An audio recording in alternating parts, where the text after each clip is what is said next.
నమస్తే, నేను మీ కుప్ప పద్మిని. ఇన్నాళ్ళు మీ సపోర్ట్‌ని నాకు అందిస్తూ, మీ ప్రేమని నాకు అందిస్తున్న ప్రతి ఒక్కరికి కృతజ్ఞతలు. ఇప్పుడు చూడబోతున్న ఈ వీడియో కూడా ఖచ్చితంగా మీకు ఉపయోగపడుతుంది. లైక్, షేర్ అండ్ సబ్స్క్రైబ్ చేసి మీ ఇష్టాన్ని అలాగే మీ సపోర్ట్‌ని నాకు అందించండి. అలాగే ఈ వీడియో పట్ల మీ అభిప్రాయాన్ని కామెంట్ సెక్షన్‌లో కామెంట్ చేసి నాకు తెలియజేయండి. నమస్తే. సూర్యోస్మి. నేను మీ విక్రమాదిత్య. ఆరోగ్యమే మహాభాగ్యం, ఆరోగ్యం భాస్కరాధీనం. ఆదివారం మద్యం మాంసం మైదనం వద్దు, ఆరోగ్యం ఐశ్వర్యం వద్దు. మీరు ఆచరించండి, 10 మందిని ఆచరింపచేయండి. ఆచరించండి, ఆరోగ్యవంతులుగా ఉండండి. ఆచరించండి, ఐశ్వర్యవంతులు కండి. ఆచరించండి, ఆనందంగా జీవించండి. సూర్యోస్మి. జ్యోతిష్య శాస్త్రం ఒక అద్భుతం. వేదాంగమైన జ్యోతిష్య శాస్త్రం అనేటువంటిది మానవ జీవన గమనానికి ఒక వరం. జ్యోతిష్య శాస్త్రం నీ జీవితంలో వెలుగునింపే ఒక భాష. ఆ భాష నీకు అర్థమైతే ప్రకృతి నీతో మాట్లాడుతుంది. అస్ట్రాలజీ నేర్చుకోవాలి అనుకునే వారికి అద్భుత అవకాశం. మురళీధర శర్మ గారి అస్ట్రాలజీ క్లాసెస్ అతి త్వరలో మొదలు కాబోతున్నాయి. 100% జాబ్ గ్యారంటీ. వివరాల కొరకు సంప్రదించండి. నమస్తే, వెల్కమ్ టు అవర్ ఛానల్. నేను పద్మిని. ప్రస్తుతంతో పాటు ప్రముఖ ఆధ్యాత్మికవేత్త, సూర్య ఉపాసకులు, sun spiritual society founder Vikramaditya గారు మనతో పాటు ఉన్నారు. మాట్లాడదాం. సార్ నమస్తే. సార్ సూర్యోస్మి తల్లి. సార్, ఏ రాసుల వాళ్ళు లేకపోతే ఏ లగ్నం వాళ్ళు ఏ జ్యోతిర్లింగాన్ని దర్శించుకోవాలి అనేది చాలా అద్భుతంగా వివరిస్తున్నారు. దాని వెనకాల ఉన్నటువంటి అంటే ఇది దర్శించేసుకోండి అని చెప్పేయటం చాలా ఈజీ, ఒక్క నిమిషంలో చెప్పేయచ్చు. కానీ దాని వెనకాల ఉన్నటువంటి ఆంతర్యాన్ని కూడా చాలా అద్భుతంగా వివరిస్తూ ఉన్నారు. ఒకవేళ వెళ్ళలేని పరిస్థితుల్లో ఉంటే ఏ మంత్ర జపం చేసుకుని సుగమం చేసుకోవచ్చు యాత్రని అనే విధానాన్ని కూడా ఇదైతే యాత్ర చేసుకోవడం కంపల్సరీ. యాత్ర చేసుకోవడానికి పరిస్థితులు అనుకూలంగా లేనప్పుడు ఏం చేసుకోవాలి ఇదైతే ఎవరు చెప్పరు కాదు. అంటే తట్టలేదని నా ఉద్దేశం లేదు. భగవంతుడు దానికి అవకాశం నాకివ్వడం నా పూర్వజన్మ సుకృతం. తప్పకుండా. ఎందుకంటే మీతో మాట్లాడుతూ మీతో చెప్తూ ఇప్పటి వరకు మనం ఐదు జ్యోతిర్లింగాలు దర్శనం అయిపోయింది. అవును, మానసికంగా చేసేసుకున్నాం. మాట్లాడుతూ అనుభవిస్తూ అంతకన్నా ఇంకేం కావాలమ్మా. ఊహ అయితే వస్తుంది కదా చెప్తూ ఉంటే, ఇగో ఇలా ఉంటాడు ఏదో ఒక ఊహ వస్తుంది. అది చాలు. అద్భుతం. ఎంత హ్యాపీ అంటే ఇప్పుడు నేను గర్వంగా వీలవుతాను. శివకేశవులకి అభేదం 100%. ఎక్కడ కలుపుతారు మీరు చెప్పండి? ఎక్కడ కలిపారు ఎప్పుడైనా? అభేదం గురించి చెప్పాలంటే ఇక రామేశ్వరం మించింది ఏముంటుంది కదా. అంటే రాముడే అక్కడ ప్రతిష్ఠించాడు కదా, ఆయనే ప్రతిష్ఠించాడు. నీకు ఒప్పుకోవడానికి ఏం నొప్పి? అవునా? ఏం చెప్పబోతున్నారు? అంటే మనలో మన ధర్మంలో ఐకమత్యం లేకపోవడమే చాలా ప్రధానమైనటువంటి మైనస్ పాయింట్. ఇద్దరు ఐకమత్యంగా శివకేశవులు వాళ్ళు కలిసి ఉన్నారు. మనకు ఒక శ్లోకం కూడా ఉంటుంది, శివాయ విష్ణు రూపాయ శివరూపాయ విష్ణవే అని ఒక శ్లోకం కూడా ఉంది, మంత్రం ఉంది. దాన్ని ఒప్పుకోవడానికి మనకి ఏంటి నొప్పి? ఇప్పుడు నేను ప్రత్యక్షంగా చూపిస్తున్నాను శివకేశవులకి అభేదం, వాళ్ళిద్దరూ వేరు కాదు ఒక్కటే చూపిస్తున్నాను. ఎక్కడ నా నుదుటిన. అవునండి, అవును. ఈ రోజు ప్రతిరోజు ఇలాగే ఉంటారు కదా, ఇట్లానే ఉంటారు. త్రిపుండ్రం ఉంది, నామం ఉంది. సూపర్. అదే అభ్యాంగ భాను అని చెప్పేసి ఎర్ర చందనంతో నాకు నచ్చినటువంటి సూర్యనారాయణమూర్తికి ఇష్టమైనటువంటి ఎర్ర చందనాన్ని విష్ణుమూర్తి వైష్ణవ సాంప్రదాయంగా నిలువు పట్టు కలిపి మీరు అది చెప్తానని నాకు ఇంచుమించు 6-7 నెలలు అయింది. చెప్పాలి మీరు వివరంగా. నెక్స్ట్ ఎపిసోడ్ లో చేసుకుందాం. ఇక కన్యా రాశి లేదా కన్యా లగ్నం, మరి వీరు ఏ జ్యోతిర్లింగాన్ని దర్శించుకోవాల్సి ఉంటుంది? అంటే మీకు ఇక్కడ ఇప్పటి వరకు జరిగిన ప్రస్తావన అంతా శివకేశవులకు అభేదం గురించి మాట్లాడుకున్నాం. ఇక్కడ కన్యా రాశికి అది 6వ రాశి అవుతుంది. మన రాశ్యాధిపతి ఎవరు? కన్యా రాశి అధిపతి బుధుడు అంటే మనం మాట్లాడుకునేది విష్ణుమూర్తి. ఇక్కడ 6 రుణము, రోగము, శత్రువులు, డైలీ లైఫ్, మన జీవన విధానం. అంటే ప్రతితరం మనం నిత్య కర్మలన్నీ కూడా ఎవరైతే పర్ఫెక్ట్ గా అంటే వాళ్ళ జీవితంలో ఎక్కడ కూడా బద్దకించకుండా ఇవి చేయలేకపోతేను ఇలాంటి వాటి వల్ల వచ్చేటువంటి పాపం అది. అంటే మనం దైనందిన జీవితంలో మనం చేసేటువంటి కర్మల్ని, ఆ పనుల్ని మనం పోస్ట్ పోన్ చేయటం, లేట్గా చేయటం, అటు ఇటుగా చేయటం వల్ల చాలా ప్రాబ్లమ్స్ వస్తాయి. మీరు ఉదయం 5:30కి దంతధావనం చేయాలి. 5:30 దాటిన తర్వాత దంతధావనం చేస్తే అది దోషం. 5:30 లోపు స్నానం చేయాలి. 5:30 తర్వాత మీరు ఎన్నిసార్లు స్నానం చేసినా 7:30-8 లోపు మీరు పదార్థాన్ని తీసుకోవాలి. ఆ తర్వాత మీరు ఎంత చేసినా అనారోగ్యం. అంటే అనుదిన ధర్మాలలో వీటిల్ని మనం సరిగా పాటించకపోతే శనేశ్వరుల వారి యొక్క ప్రభావం అధికంగా ఉంటుంది 6 మీద. దశమాధిపతి 6వ ఇంటిని రుణము, రోగము, శత్రువులు. అంటే ఇప్పుడు మీకు రుణాలు పెరిగిపోవడానికి కారణం ఏంటి? ఉమ్, రోగాలు ఉమ్, ప్రబలడానికి కారణం ఏంటి? ఉమ్. శత్రువులు పెరిగిపోవడానికి కారణం ఏంటి? ఇవే 6th house.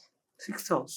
Right. అంటే ఇప్పుడు ఇది అభేదం అని చెప్పడానికి ఇక్కడ ఈ 6వ ఇంటికి అధిపతి అయినటువంటి విష్ణుమూర్తిని తీసుకుని మనం ఎక్కడికి వెళ్ళాలి? ఉమ్. మనకి దగ్గరలోనే ఉంది ఆంధ్రప్రదేశ్లో. అదృష్టవంతులు. కన్యారాశి వాళ్ళు. అదృష్టవంతులు. నేను చాలా అదృష్టవంతున్నా.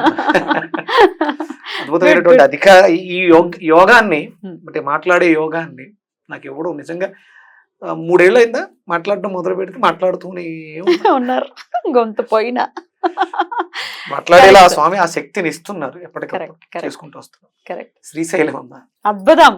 అదృష్టవంతులు కన్యా అంటే కొంచెం దగ్గరలో ఉన్నాం చాలా కాబట్టి తెలుగు దగ్గరలోనూ వాళ్ళు. అందరికీ అందుబాటులో ఉంది. మాక్సిమం తెలుగు వాళ్ళందరికీ అంటే మనకి ఇక్కడ తెలంగాణ ఆంధ్రప్రదేశ్ మధ్యలో ఉంది.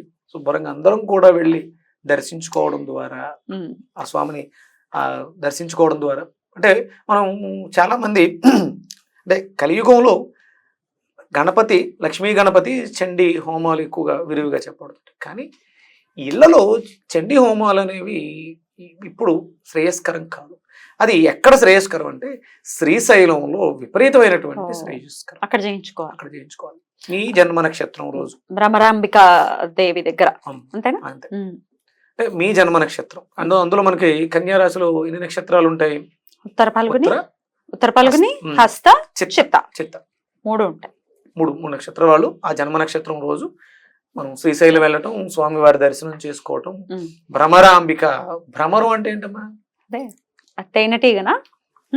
తుమ్మెద. భ్రమరం. అంబిక. ఆమ్లకము అంటే మామిడికాయ. అంటే అక్కడ మీకు ఒక చెట్టు ఉంటుందంటే ఆ మామిడి పండులోంచి తుమ్మెద జుంకారం వస్తుంది.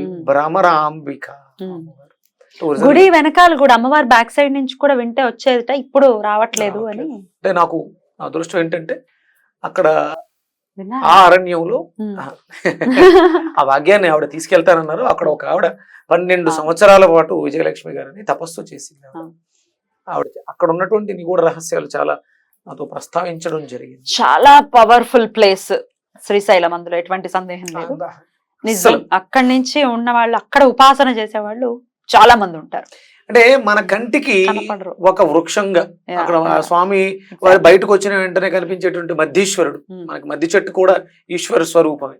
ఆయన బయటకు వచ్చిన వెంటనే మీకు చాలా పెద్దది మధ్య చెట్టు కనిపిస్తుంది, స్వామి స్వరూపం. ఇంకా ఆ చుట్టుపక్కల ప్రతి చెట్టు, ప్రతి వృక్షము, దేవతా వృక్షము కూడా ఎన్నో ఏళ్ల సంవత్సరాలుగా తపస్సు చేస్తున్నటువంటి మూర్తులే వాళ్ళందరూ. మీకు అక్కడ అంటే చాగంటి కోటేశ్వరరావు గారు ఈ క్షేత్రం మహిమ గురించి మాట్లాడుతున్నప్పుడు వృక్షాలు రాత్రులు ప్రయాణం చేస్తూ ఉంటాయి, అక్కడికి మారుతూ ఉంటాయని చెప్తూ ఉంటారు. అక్కడ మల్లెల తీర్థం గురించి కానీ అంటే ఆ స్వామి అంటే ప్రత్యేకించి శ్రీశైలంలో అంతే కదండి. ప్రత్యేకించి శ్రీశైలం చాలా చాలా పవర్ఫుల్ ప్లేస్. అద్భుతం సార్. సో కన్యా రాశి వాళ్ళు, కన్యా లగ్నం వాళ్ళు వెళ్ళాలి. నల్లమల అడవులు అనగానే అసలు ఆ పేరు ఉచ్చరించినట్టు మనకు తెలియని వైబ్రేషన్. కంపల్సరీ అంటే మన జ్యోతిష్ శాస్త్రంలో కాలపురుష చక్రంలో 6వ ఇంటికి ఆధిపత్యాన్ని తీసుకున్నటువంటి మల్లికార్జునుడు, బ్రహ్మరంభ మల్లికార్జున స్వామి దేవాలయానికి వెళ్ళటం, అక్కడ స్వామిని దర్శనం చేసుకోవటం. ఆ దర్శనం అయిపోయిన తర్వాత వీలైతే కంపల్సరీ హోమంలో పాల్గొనండి, చేయించుకో. ఎలాంటి ఇబ్బందులు ఉన్నా 6th హౌస్ ఇబ్బందులు పడే వాళ్ళు కూడా వెళ్ళి దర్శనం చేసుకోవచ్చు కదా. రుణాలు, రోగాలు. మీ లగ్నాతో 6వ ఇల్లు. అవును, సహజ కాలపురుష చక్రంలో 6వ ఇల్లు. అందుకే ఎవరైనా సరే సో రుణాలతో, రోగాలతో డైలీ లైఫ్ లో ఇబ్బందులు పడుతున్న వాళ్ళు కూడా వెళ్ళొచ్చు. కన్యా రాశి వాళ్ళు మాత్రమే. అంటే ప్రతి వాడి జాతకానికి లగ్నంతో 6వ స్థానం ఏదో ఒకటి అయ్యి ఉంటుంది. ఆ దోషాన్ని పోగొట్టుకోవాలంటే కంపల్సరీ మనం బ్రహ్మరాంబిక మల్లికార్జున స్వామి దేవాలయానికి వెళ్ళాలి. నాకు సంతోషం ఏంటంటే సైకిల్ స్వామి ఆశ్రమం ఆయన వాళ్ళు అక్కడ శ్రీశైలంలో కూడా ఏర్పాటు చేస్తారు. కన్స్ట్రక్షన్ జరుగుతోంది. 2 ఎకరాలు ఎంత ఇచ్చారు వాళ్ళు, దేవాలయం వాళ్ళు. అక్కడ కన్స్ట్రక్షన్ జరుగుతోంది. వీలైతే మీరు దానికి కూడా పార్టిసిపేట్ చేయండి. ఆయన మనకి షిరిడీలో సైకిల్ స్వామి ఆశ్రమం ఏర్పాటు ఇస్తున్నారు. కాశీలో కూడా ఉంది. నేను రెగ్యులర్ గా వెళ్తున్నాను. మన వాళ్ళందరూ, తెలుగు వాళ్ళందరూ అక్కడికి వెళ్ళొచ్చు హ్యాపీగా. వెళ్ళి అంటే మనం పార్టిసిపేట్ చేయలేము వాళ్ళు అక్కడ ఉండి అన్ని చేయిస్తున్నారు. మనం వెళ్ళినప్పుడు మనకు ఉపయోగపడుతుంది కూడా. తప్పకుండా. అద్భుతం సార్. ఇక మంత్ర రూపంలో కూడా చెప్తున్నారు కాబట్టి వెళ్ళలేని వాళ్ళు, అంటే వెళ్ళలేని ఇన్ ద సెన్స్ ఇక్కడే కదా ఎందుకు వెళ్ళలేరు కాదు, అడ్డంకులు ఉన్నాయి, చాలా ఉంటాయి, చాలా అనుకునే ప్రాబ్లమ్స్ వాళ్ళు. ఉంటాయి. మనం అనుకున్నంత మాత్రాన ఈజీగా కాదు, Yeah. చాలా అడ్డంకులు ఉంటాయి. ఆ మాయని తొలగించుకుని వెళ్ళడానికి ఈ మంత్రం Yeah. చదివినిపిస్తుంది. చెప్పండి సార్. శ్రీశైల శృంగే విభూతి సంఘే తులాద్రి తుంగేపి ముధా వసంతం తమర్జున మల్లిక పూర్వమేకం నమామి సంసార సముద్ర సేతు. బ్యూటిఫుల్. అద్భుతం. అంటే అందులో చూడండి, తమర్జున మల్లిక పూర్వమేకం. అక్కడ అర్జున చెట్టు గురించి, అంటే ఆయన అంటే మనం మద్దీశ్వరుడు అంటాం, మద్ది చెట్టు అర్జున వృక్షం అంటే హృద్రోగాలని, అంటే ఇక్కడ మనం 6 ఇల్లు రుణము రోగము శత్రువులు, సముద్ర సేతు అంటే మన జీవితం అనేటువంటి సంసారాన్ని దాటడానికి సేతు దారి వేయడానికి స్వామి మమ్మల్ని అనుగ్రహించు అని చెప్పేసి ఆ శ్లోకం, అంటే నీ దగ్గరికి రావడానికి మాకు మార్గం సుగమం చెయ్యి, అనుగ్రహాన్ని ఇవ్వు. అద్భుతం సార్. శ్లోకంలో ఎంత అర్థం ఉందో. ఆ ఋషి అంత గొప్పగా దర్శించి మనల్ని తరింప చేయడానికి ఇచ్చారు. నిజంగా ఆ శ్లోకాలను రచించినటువంటి గురువులకి రుణం కూడా మనం దాన్ని పఠించడం ద్వారా తీర్చుకోవచ్చు. డైలీ 108 టైమ్స్ మన ఊర్లో ఉన్నటువంటి, మన ఊర్లోనే ఉన్నటువంటి శ్రీశైల మల్లికార్జున స్వామి వారి దేవాలయంలో ప్రతి సోమవారం కానీ మీకు మనం అంటే ఎక్కువ ఆదివారాలు దేవాలయాల్లో గడపండి అని చెప్తున్నాను. ప్రతి ఆదివారం మనం దేవాలయాల్లో గడపాలి. ఇక వీలుని బట్టి అవసరాన్ని బట్టి సోమవారం ఆఫీస్కి వెళ్తూనో పనులకు దౌర్భాగ్య స్థితి, అంటే కలవాలి అందరం. ఆయన ఒకటేనా, వాళ్ళకి అదే చెప్పా, వాడెవడో అక్కడ దాన్ని తెరను అంటున్నాడు, అయితే తీసేయమనండి పూర్తిగా, లేదా ఓపెన్ చేసి మీరు అందరూ వెళ్తున్నారు కదా, ఇంతకు ముందు వెళ్ళేవారుగా, కంపల్సరీ ప్రతిరోజు అందరూ వెళ్ళేవారట. అది అరిష్టం ఆ వీధికి. మన దేవాలయాల్ని మనం సంరక్షించుకోకపోతే మన అభ్యున్నతి కోసమే కదా వెళ్ళాలి. కంపల్సరీ అందరూ కూడా ఆదివారాలు కలిసికట్టుగా ఐకమత్యంగా దేవాలయాల్లో అందరం కలుసుకుందాం, తప్పకుండా ఒకే కుటుంబంగా వసుదైక కుటుంబంగా కలిసి ఉందాం. అద్భుతం సార్. చాలా బ్యూటిఫుల్ గా ఎక్స్ప్లెయిన్ చేశారు. ఇక నెక్స్ట్ ఎపిసోడ్ లో తులారాశి లేదా తులా లగ్నం వాళ్ళు ఏ జ్యోతిర్లింగాన్ని దర్శించుకోవాలనే విషయాన్ని వివరంగా మీరు తెలియజేద్దరు. కానీ థ్యాంక్ యూ సార్. నమస్తే. సూర్యోస్మితల్.